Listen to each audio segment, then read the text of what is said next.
Quero reabilitar meu paciente, mas ele tem pouco osso. Olá, pessoal. Sejam muito bem-vindas e bem-vindos ao programa Regenera Aí.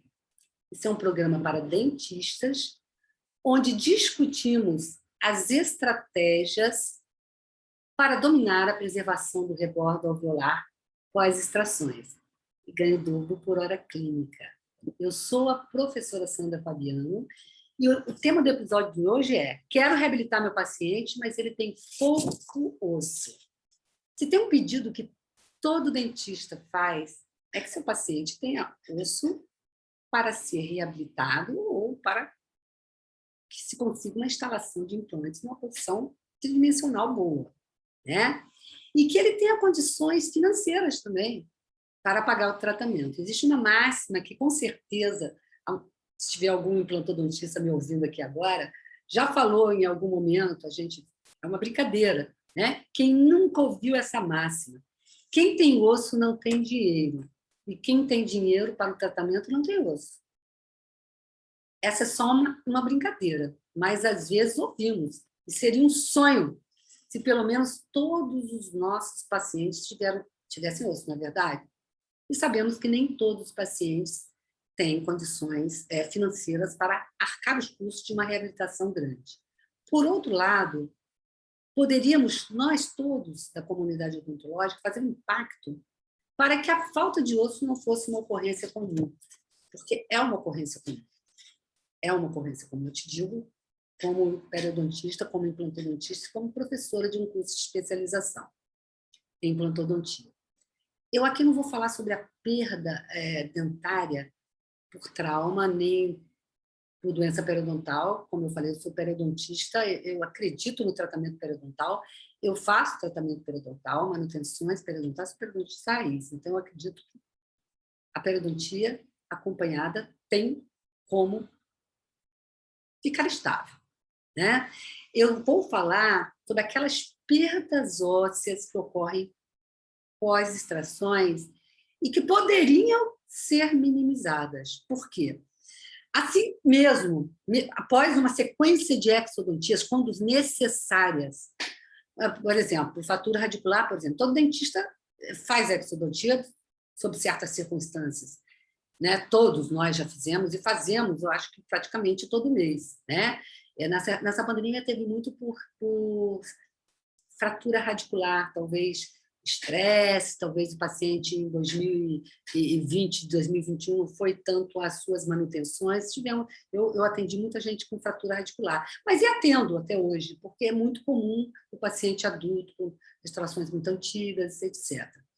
Esse paciente ele pode manter seu arcabouço ósseo pós-extração e pode conseguir repor um dente, restabelecendo sua função e sua estética, sem a necessidade de cirurgias mais complexas, porque o rebordo está muito atrófico, por perda óssea, de muitos anos pós-extração, como cirurgias de zigomático, como cirurgias de blocos ósseos, técnica de Cury, por exemplo, a sausage técnica, outras cirurgias de regeneração óssea guiada mais complexas.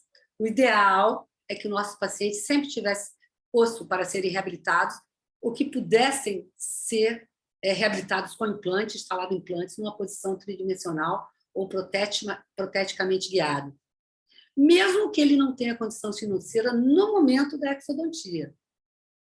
O clínico geral pega muito paciente de emergência ou não. Porque o paciente procura esse clínico geral primeiramente, ele não vai, muitas vezes ele não vai para o especialista, ele procura o clínico, aquele clínico que ele tem confiança, que é o dentista de família. Olha, eu estou com dente, eu acho que está fraturado, estou sentindo como, ele está esquisito.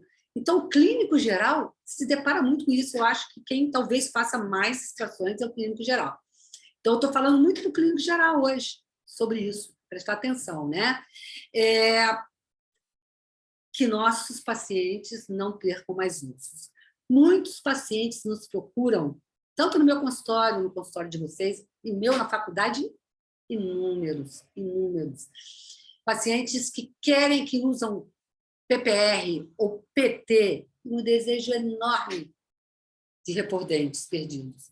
Eles querem, relatam muitas histórias, que perderam seus dentes ao longo da vida. Pacientes, às vezes, jovens, menos de 40 anos, né, principalmente nessa área de pré-maxila, mais velhos é muito na posterior de mandíbula, que usa PPR, que fica aquela curva enorme aqui, e a mandíbula cada dia mais atrófica, né? Muitos, e que por diversos motivos esses pacientes que nos procuram, tanto consultório também, mas mais na faculdade, não tiveram oportunidade de fazer uma reabilitação antes e não foram orientados quanto a essa perda óssea, com o passar dos anos, a mandíbula e a maxila fica mais atrófica. E eu acho que é todo um sonho, acho não, eu tenho certeza que é um sonho de todo paciente que perdeu o dente. Ele diz, eu quero repor meu dente, eu quero me livrar dessa ponte removível. Eu não quero mais, ou essa PT.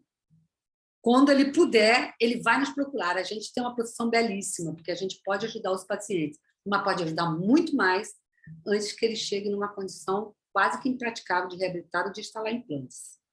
Não tenho dúvida que o paciente quer dentes. Então, se um paciente for submetido a uma extração, sem que ela seja atraumática, ou eu chamo de minimamente invasiva, sem que seja feito uma preservação do rebordo alveolar, feito uma regeneração no alvéolo com biomateriais, sem ter feito nada disso, simplesmente extraiu e pronto, ele vai ter uma perda óssea que é fisiológica. Muitos trabalhos, o Maurício Araújo relata, o Carnarópolis também em 2003, o Maurício Araújo em 2005, 2006, sobre a dinâmica da cicatrização de um alvéolo pós-extrações. Essa perda, ela nas primeiras semanas, primeira, segunda semana, principalmente a parede vestibular de todos os dentes, mas principalmente na pré-maxila, onde a parede é muito fininha, ela é praticamente composta daquele osso fasciculado, onde se inserem as fibras de Sharpey, e esse é um osso imaturo, e ele se reabsorve rapidamente, e muitos trabalhos hoje relatam exatamente isso, que você extraiu o dente, houve uma ruptura do ligamento periodontal, que é uma fonte de células e suprimento ósseo. Então, a atividade osteoclástica acontece uma reabsorção, começa em 2. Eu acho que o Carvalho Maurício ele examinou, foi em animais, ele examinou até 15 dias. Isso vai acontecendo gradativamente, né? E essa perda, ela vai aumentando, né? Vão ocorrer alterações dimensionais, tanto na maxila como na mandíbula, espessura e altura, com o passar dos anos. Em um ano já se perde 50%. Os trabalhos relatam isso, a literatura nos fala isso, 50% em espessura pós-estações. E essas perdas acontecem, 2/3 dela, 33% ocorre nos 3 primeiros meses. A perda horizontal, que é uma perda mais difícil, se depois ele quiser reconstruir para fazer um trabalho sobre implantes, ela é mais difícil, ela ocorre também. Ocorre de 3,5 a 4,5 milímetros um ano e depois, gradativamente, ano após ano, a gente sabe, nós que somos dentistas, que nós pegamos um paciente com muitos anos que já extraiu o dente, usando uma PT, uma PPR, ou mesmo não usando nada. Tendo a ausência de um dente, como você já vê um defeito ósseo. Isso é nítido, nós todos sabemos que isso é possível. Eu já falei aqui em muitos vídeos, em podcasts, em lives, com alunos, amigos, assistentes, né, sobre esse assunto. Estão em todas as mídias. Inclusive vídeos específicos sobre artigos científicos que respaldam a técnica da preservação do rebordo alveolar após extrações e nos falam sobre essas perdas dimensionais após extrações. Eu tenho uma live aqui que eu falo sobre um artigo da Viviane Chapuis, muito bom, excelente, tem um do Maurício Araújo também, eu falo todo o artigo e falo partes desse artigo. Porque, na verdade, a gente fala em literatura, eu creio na literatura, né? Eu sou clínica, eu admiro os pesquisadores porque eles nos dão a base para a clínica. A gente não vai conseguir fazer uma clínica se alguém não pesquisou, não fez muitos trabalhos. Depois, compilando vários trabalhos, você vai ter uma meta-análise, você vai ter uma revisão, né, sistemática, e a gente vai se pautando por aí. Né? Esse assunto não é novo, é um assunto antigo, é a preservação do rebordo alveolar pós-extrações, se fala desde 1999, a primeira vez que eu escutei, que eu já vi depois levantando na internet, nas PubMed, etc., eu já vi que tem artigos de 97, 98, mas que falava bem, quase igual o que a gente faz, já se falava em 99, óbvio que mudou biomateriais, mudou alguma técnica, mas assim, o conceito é o mesmo desde 99, do artigo do Anthony Scler. Depois eu o vi pessoalmente, eu tenho o livro dele, eu guardo com o maior carinho, que eu admiro muito. Então, não é um assunto novo, está aí na literatura. Então, meu paciente, se no futuro ele quiser repor os dentes perdidos, é muito provável esse paciente, que não foi feito nada, me procurou, né, ou procurou na faculdade, marcar com cirurgia mais complexa, que vai ser mais tempo de cadeira, vai ser mais oneroso. E aquele desejo que eu falei dele, qual era o desejo principal? De ter dentes, vai ficando mais distante, porque muitas vezes eles não têm como marcar, porque é uma cirurgia onerosa, principalmente na faculdade, e muitas vezes vai demorar realmente, porque você, para reconstruir o que não foi preservado, veja bem, gente, reconstruir o que podia ser preservado. Você vai reconstruir tecido duro, você vai reconstruir tecido mole, porque você perdeu o tecido duro, acompanha a perda de tecido mole também. Né? Você vai instalar implante, você vai reabrir esse implante, provavelmente fazer mais uma cirurgia de tecido mole, para você ter faixa de gengiva queratinizada, tecido queratinizado, que nessas cirurgias reconstrutivas você quase que para a mucosa superior, principalmente nessa pré-maxila que aparece muito para a gente na faculdade, que você fica quase que com mucosa, você sabe que tem que fazer uma reconstrução para se ter gengiva inserida, para você ter saúde a longo prazo nos seus implantes. Né? E para o dentista, gente, também. A preservação do rebordo alveolar, ele pode, com a preservação, você pode realizar o tratamento em menos tempo, receber seus honorários por menos tempo. Né? Ele vai reconstruir e 6 meses depois, muitos me perguntam, 6 meses depois, se for para instalar implantes, principalmente em áreas que não estão muito próximas do seio, nem muito próximas do forame mentual, nem do canal mandibular, né? Você pode instalar o implante, passar o ápice para ter uma boa estabilidade primária, 6 meses você pode fazer. 6 meses você pode fazer. E reabilitar muito menos.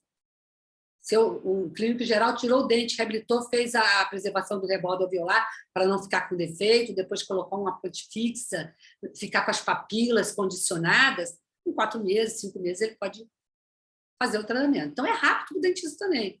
E menos horas clínicas que ele vai gastar. E hora clínica sabe, é ouro para o dentista, né? O que ele puder fazer, não gastando tantas horas clínicas e recebendo pelo que ele fez, é maravilhoso. Se for clínico geral, ele pode fazer, ele pode reabilitar o paciente dele, ele vai se entender com o paciente dele, porque, como eu falei, o paciente procura muito o clínico primeiro.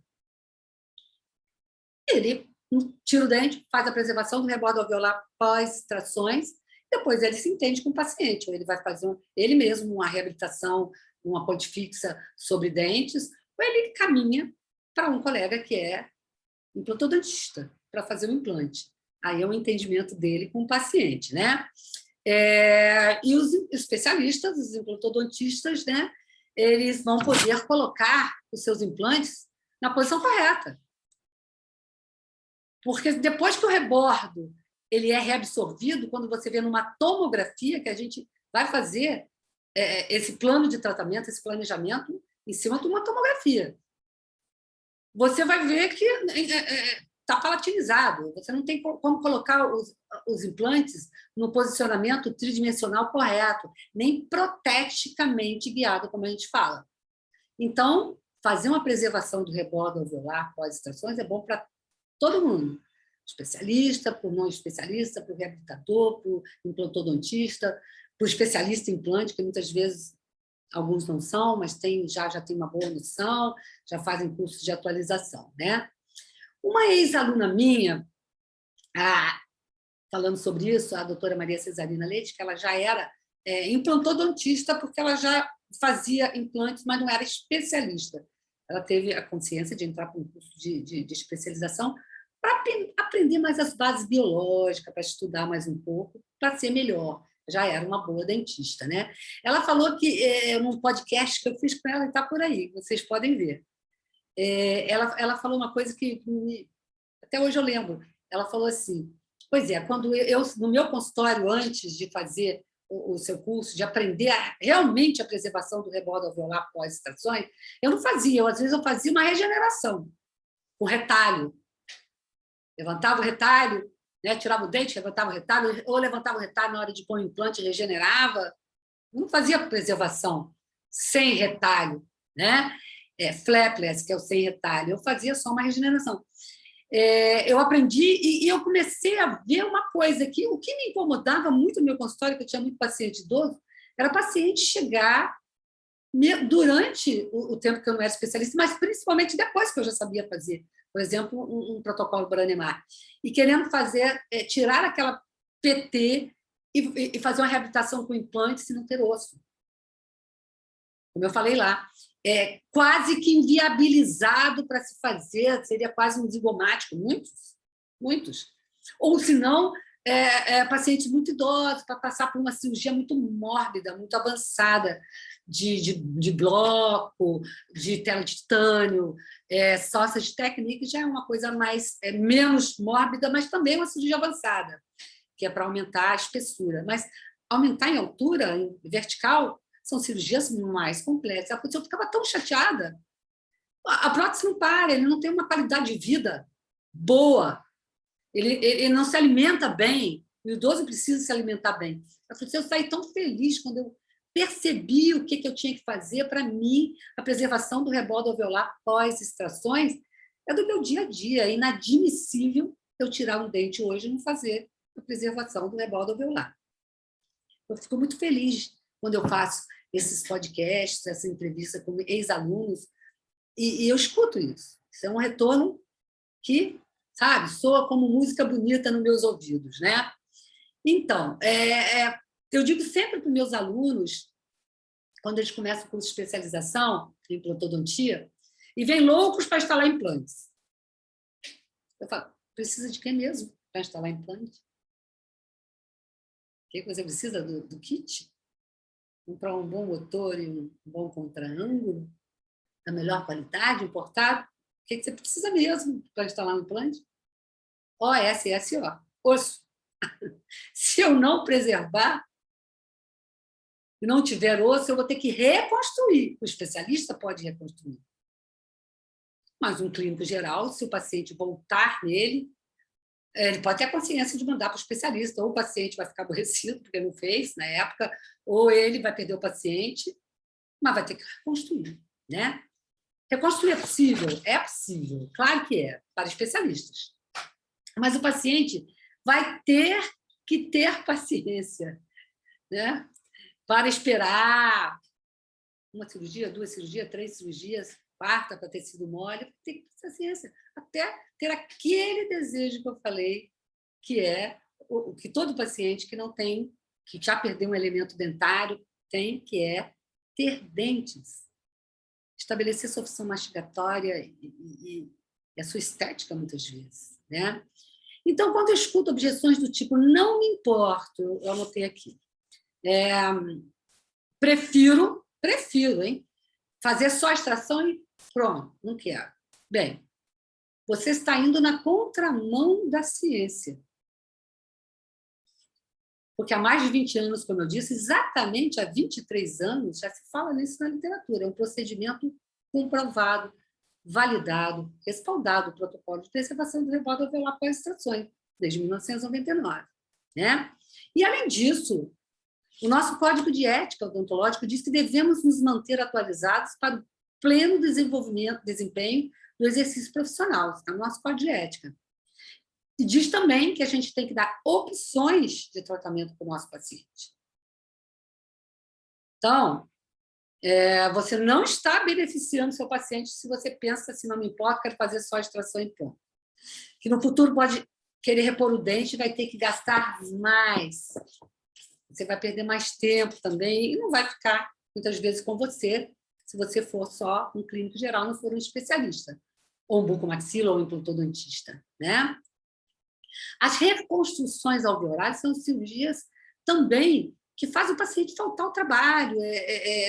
O pós-operatório é mais difícil, é mais complicado, é tudo muito mais complexo. Né? Eu também escuto. O paciente pode não querer fazer. É verdade, você pode escutar isso, claro.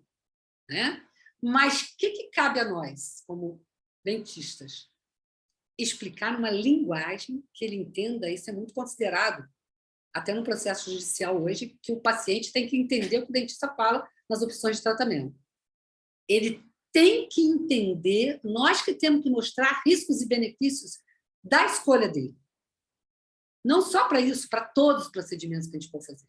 Tem que ser muito bem explicado. Então, cabe ao dentista explicar toda a perda que ele pode ter. Se ele continuar batendo o pé, não vou fazer, faça ele assinar, escrever que ele não vai fazer. Guarde, guarde. Né? Então, gente, sempre tem um jeito certo e um jeito errado para fazer todas as coisas na vida. Né? Em relação ao nosso tema aqui, o jeito errado é fácil, é exodontia simples, e não ofereça a preservação do rebordo alveolar no seu consultório. Para mim é o jeito errado. Está indo na maré, contra a maré da ciência, contra o estado da arte. A gente é dentista, mas a gente também tem que estar inteirado da literatura vigente. A gente tem que acompanhar. Eu sou a doutora Débora de Carvalho, também no outro podcast dela, ela fala assim, que ela também já era uma implantodonista boa quando entrou para o curso, ela só queria estudar mais, aprender novos protocolos, ela fala muito sobre a preservação do rebordo alveolar pós-extração, como isso, para ela, hoje, é o dia a dia, o cotidiano dela. Jamais extrairia um dente sem fazer o protocolo de preservação do rebordo alveolar pós-extrações. E ela fala que ela oferece e que os pacientes aceitam. A Débora fala. Aceitam porque tem confiança no que você tem confiança no que você vai fazer, porque é um protocolo previsível, um protocolo fácil, um protocolo seguro. Mas se você não tiver confiança, não souber fazer, você tem que aprender a fazer. Você não vai conseguir passar para o seu paciente, não. Né? Então, a gente está falando sobre isso, então eu estou falando também que você tem que ler mais um pouquinho, estudar mais um pouquinho, frequentar, seja que curso que você quiser. Ou ser uma especialidade, ou um curso de atualização, um curso online, ou palestra, mas você tem que estar atualizado no estado da arte. Né? E o jeito certo, tem um jeito certo. Faça a preservação do rebordo alveolar com as extrações e ofereça para todos os seus pacientes que precisarem fazer exodontia. Que aquele dente foi dado realmente, foi diagnosticado após radiografia, tomografia, exame clínico, intraoral, não tem mais jeito, então nós vamos fazer, mas nós vamos fazer do jeito certo. Ofereço para ele. Aprenda, faça a prática e ofereça para todos os seus pacientes. Né? E o jeito certo é como, Sandro? A exodontia atraumática. Você não abre retalho para se fazer, tem os periótomos hoje que você usa. Eu tenho também vídeos aqui falando sobre isso. Vocês procurem ter um cardápio de coisas aqui, falando sobre tudo que eu estou falando aqui, sobre os artigos, sobre a extração traumática. A gente chama na literatura em inglês flapless, mas é sem retalho, né? E vamos preservar o alvéolo tipo 1 e tipo 2. O tipo 1 é aquele alvéolo que, muitas vezes, o dentista toma providência logo, tem uma raiz fraturada, ele não espera ter uma fístula, que é uma coisa que eu sempre falo, não espera ter fístula. Ou se vê a fístula, já age logo, pede uma tomografia. Porque ele vai perdendo muito rapidamente o osso e passa a não ser um alvéolo tão fácil de se preservar. O alvéolo tipo 1, se está partido, se tem uma fístula, logo você faça esse diagnóstico, é aquele alvéolo que, apesar de tudo, vai ser extraído, porque às vezes partiu. Longitudinalmente, eu pego muito o dente, abre, ele ainda preserva o osso alveolar, ainda está ali. Como eu falei, o osso alveolar, depois que eu tiro o dente, ele vai ter aquela reabsorção fisiológica, natural, pelo rompimento do ligamento periodontal, pela falta de suprimento ósseo, pela ação osteoclástica. Mas se eu tiro logo esse alvéolo tipo 1, que está totalmente preservado, as tomografias mostram as paredes, estão todas ali, e você tem o tecido gengival, você tem as papilas, tecido mole, tecido duro, esse é o alvéolo tipo 1. No tipo 2, você ainda preserva, você ainda tem preservado a parte do tecido mole, a gengiva, mas você já perdeu parte da parede vestibular e, mesmo assim, você pode preservar. Você vai preservar com biomateriais, fazer a técnica do alvéolo tipo 2. Né? Ele tem um pequeno defeito, geralmente na parede vestibular, manter a parte gengival íntegra. Tudo pode ser regenerado. Se vocês querem saber mais sobre isso, sobre esse assunto, eu vou fazer um convite para vocês. Eu faço convite para depois da manhã, para um evento 100% online, 100% gratuito, no dia 3 de fevereiro, às 20 horas. O link de inscrição está na minha bio do Instagram e vai ficar aqui no Facebook ou no YouTube, nos comentários, o link para inscrição para esse evento. Se você se interessa pelo assunto, se tem vontade, agora, a hora é agora. Vamos fazer uma aula, você vai entender o que é, tá? E vou pedir uma coisa para vocês. Façam um hashtag, coloquem aqui nos comentários, sobre o que agregou para vocês essa aula, qual foi a melhor sacada dessa aula, sei lá, hashtag alvéolo tipo 1, hashtag preservação. Eu estou fazendo uma coletânea de hashtags. Né? Então, nós vamos ficando por aqui. Super obrigado para quem ficou até agora comigo aqui. E quem tiver dúvidas, tiver alguma sugestão, fale comigo. Manda uma DM, me manda uma mensagem no Facebook, ou até escreva aqui nos comentários, dando sugestões, tirando suas dúvidas. Já vocês vão saber, quem for participar do webinar, do time Regenera, que vai ser uma comunidade para a gente tirar dúvidas, para a gente trabalhar juntos, resolvendo casos mais complexos. Eu tenho maior prazer em ajudar, gosto disso. Então, ficamos por aqui. Até o dia 3, né? E beijo, que amanhã ainda estou por aqui. Beijão, tchau. Obrigada, muito obrigada mesmo.